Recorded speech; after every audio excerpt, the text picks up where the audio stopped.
Halo teman-teman, balik lagi nih sama kita Talk No Limit episode yang ketiga. Di episode kali ini kita akan membahas tentang menuju masyarakat 5.0. Kalau berbicara tentang masyarakat 5.0 pasti berhubungan dengan modernisasi.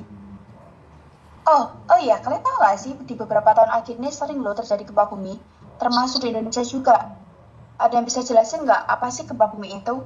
Oke, jadi gini, gempa bumi itu ialah getaran atau guncangan yang terjadi di permukaan bumi akibat pelepasan energi dari bawah permukaan secara tiba-tiba yang menciptakan gelombang seismik.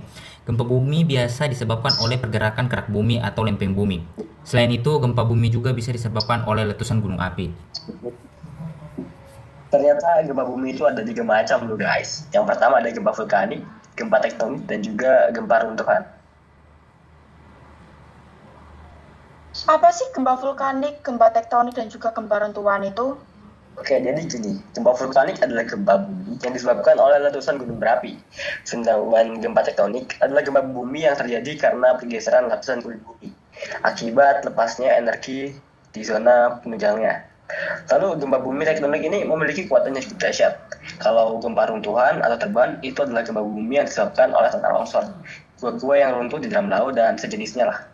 Tipe gempa seperti ini tuh hanya berdampak kecil dan wilayahnya itu cuma sempit. Kalau terjadi gempa bumi, apa yang harus kita lakukan untuk menyelamatkan diri? Jadi, bila di dalam rumah, kita harus melarikan diri keluar dari rumah. Tidak memungkinkan bisa mencari tempat atau benda yang kuat dan dapat melindungi kita dari gempa, seperti meja, di dalam lemari, bawa kasur, dan juga lain-lain. Dan juga kita harus menghindari barang-barang yang mudah roboh.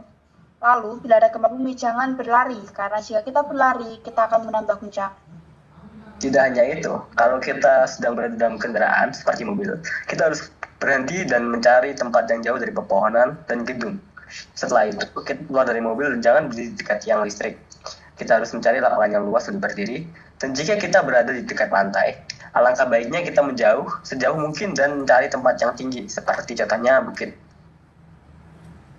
Sekarang ada teknologi modern yang akan membantu untuk menanggulangi berbagai bencana alam. Contohnya ada automatic weather station, lalu ada disaster warning system, dan juga automatic water level recorder. Sekarang sudah banyak alat-alat modern yang bisa kita gunain. Kalau mengingat zaman di mana Jepang menjajah Indonesia, hanya ada alat-alat tradisional yang bisa digunakan Indonesia untuk melawan Jepang. Jadi secara resmi Jepang telah menguasai Indonesia sejak 8 Maret tahun 1942 ketika Panglima tertinggi pemerintahan Hindia Belanda menyerah tanpa syarat ke Kalijati, Bandung. Lalu seperti apakah kehidupan masyarakat Indonesia dari berbagai aspek selama penjajahan Jepang? Jadi, secara aspek sosial, pemerintahan Jepang saat itu mencetuskan kebijakan tenaga kerja Romusa. Mungkin kamu sudah dengar, kalau Romusa adalah sistem kerja yang paling kejam selama bangsa Indonesia yang dijajah. Tapi pada awalnya pembentukan Romusa ini mendapat sambutan baik dari rakyat Indonesia. Justru banyak yang bersedia untuk menjadi sukarelawan. Namun semua itu berubah ketika kebutuhan Jepang untuk berperang meningkat. Semua dipaksa bekerja sepanjang hari tanpa diimbangi upah dan fasilitas hidup yang layak. Akibatnya banyak dari mereka tidak kembali lagi ke kampung halaman karena sudah meninggal dunia. Ternyata selain Romusa, Jepang juga membentuk Jugun Lanfu. Jugun Lanfu adalah tenaga kerja perempuan yang direkrut dari berbagai negara Asia seperti Indonesia, Cina, dan Korea. Perempuan-perempuan ini dijadikan perempuan penghibur bagi tentara Jepang. Sekitar 200.000 perempuan Asia dipaksa menjadi Jugun Lanfu. Secara aspek budaya, pemerintahan Jepang pernah mencoba menerapkan kebudayaan memberi hormat ke arah matahari terbit kepada rakyat Indonesia loh. Dalam masyarakat Jepang, kaisar memiliki tempat tertinggi karena diyakini sebagai keturunan Dewa Matahari. Nah, Jepang berusaha menerapkan nilai-nilai kebudayaannya kepada bangsa Indonesia, tetapi langsung mendapat pertentangan dan perlawanan dari masyarakat di Indonesia. Bangsa kita ini hanya menyembah Sang Pencipta, yaitu Tuhan Yang Maha Esa. Mana mungkin setuju memberi hormat dengan membukukan punggung dalam-dalam ke arah matahari terbit. Secara aspek pendidikan pada masa pendudukan Jepang, semua kalangan dapat mengakses pendidikan. Sedangkan masa Hindia Belanda hanya kalangan atas atau bangsawan saja yang dapat mengakses. Akan tetapi sistem pendidikan yang dibangun oleh Jepang itu memfokuskan pada kebutuhan perang.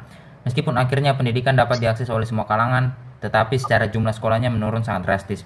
Dari semulanya 21.500 menjadi 13.500. Kalau secara ekonomi, saat itu Jepang merasa penting untuk menguasai sumber-sumber bahan mentah dari berbagai wilayah Indonesia. Tujuan Jepang melakukan itu untuk menghadapi perang Asia Timur Raya. Wilayah-wilayah ekonomi yang sanggup memenuhi kebutuhannya sendiri atau yang diberi nama lingkungan kemakmuran bersama Asia Timur Raya merupakan wilayah masuk ke dalam struktur ekonomi yang direncanakan oleh Jepang. Lalu bagaimana dengan kondisi politik atau militer pada saat itu? Jepang melatih penduduk dengan latihan-latihan militer. Pada tahun 1943, Jepang semakin intensif mendidik dan melatih pemuda Indonesia di bidang militer. Jepang membentuk organisasi semi-militer dan organisasi militer yang harus diikuti para pemuda di Indonesia untuk membantu Jepang yang semakin terdesak oleh sekutu dalam Perang Pasifik. Seperti Seinendan, Keibodan, Fujinkai, Hizbullah, dan Barisan Pelopor serta Heiho dan PETA.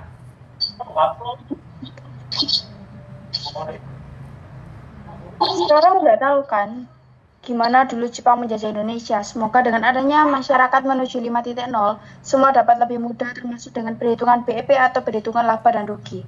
Karena akan ada teknologi modern untuk menghitung laba dan rugi, pastinya masyarakat akan lebih terbantu. Biasanya sebuah perusahaan wirausahawan akan menggunakan analisa BEP untuk mengetahui laba dan rugi untuk penjualannya. Jadi ada 3 komponen yang akan digunakan untuk menghitung BEP. Biaya tetap, fixed cost, baik ketika perusahaan sedang memproduksi maupun tidak memproduksi. Biaya variable cost. Komponen ini bersifat dinamis dan bergantung pada tingkat volume produksinya. Jika produksi meningkat, maka biaya variabel juga akan meningkat. Harga jual, selling price, harga jual per unit barang atau jasa yang telah diproduksi. Pendapatan atau revenue merupakan jumlah pemasukan yang diterima oleh penjual. Itu tadi beberapa dampak positif adanya masyarakat menuju 5.0. Namun ada juga nih dampak negatifnya, yaitu seperti Strawberry Generation ini.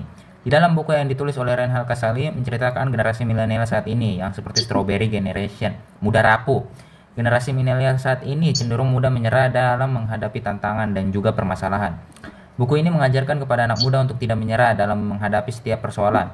Tidak hanya anak muda, namun para orang tua harus mendukung setiap anak untuk tetap menghadapi setiap permasalahannya.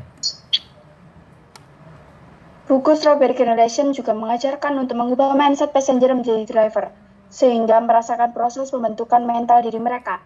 Pesan lain yang didapatkan adalah untuk menjadi seorang yang tangguh dan juga mengubah yang dulu fixed mindset menjadi grow mindset, yang artinya mau belajar dan mau berproses. Namun di dalam buku ini terdapat kekurangan, yaitu kurangnya ada gambar. Kalau berbicara soal generasi 5.0, menurut kalian apa saja tugas gereja dalam menjalankan atau mewartakan dalam generasi 5.0? Tugas gereja dalam mewartakan atau menjalankan dalam generasi 5.0 yaitu yang pertama, tugas gereja yang mewartakan. Itu tugas gereja yang mengaktualisasikan apa yang harus disampaikan Allah dalam Kristus sebagai pewartaan para rasul. Dengan demikian, sabda Allah sungguh datang kepada manusia dan menyelamatkan mereka yang mendengarkan dan melaksanakan pewartaan gereja. Yang kedua, yaitu tugas gereja bersaksi, yaitu dalam hal kesaksian iman. Kesaksian iman yang dimaksud adalah pemberian Injil sebagai berita keselamatan bagi manusia. Marturia biasanya disandingkan dengan tugas gereja yang lain, yaitu koinonia, yang berarti persekutuan, dan diakonia, yaitu pelayanan. Kata marturia sendiri sangat dekat dengan kata martir, yaitu orang-orang yang mati karena memberitakan Injil pada zaman sesudah Yesus Kristus. Persekutuan, yaitu bersekutu. Itu penting agar kita dapat bertumbuh. Persekutuan itu membangun relasi dengan Tuhan dan belajar firman Tuhan secara rutin, sekalipun pemberitaan firman yang bersifat insidental. Pentingnya bersekutu dan belajar firman Tuhan secara rutin, yaitu agar kita jauh lebih penting dan berguna bagi pertumbuhan iman kita. Oh, jadi begitu. Terima kasih Chris informasinya. Baiklah teman-teman, sekarang kami paham tentang penjelasan generasi 5.0. Semoga penjelasan ini bisa berguna bagi yang mendengarkannya dan juga jika ada kesalahan atau kekurangan mohon dikomentari. Sekian, terima kasih.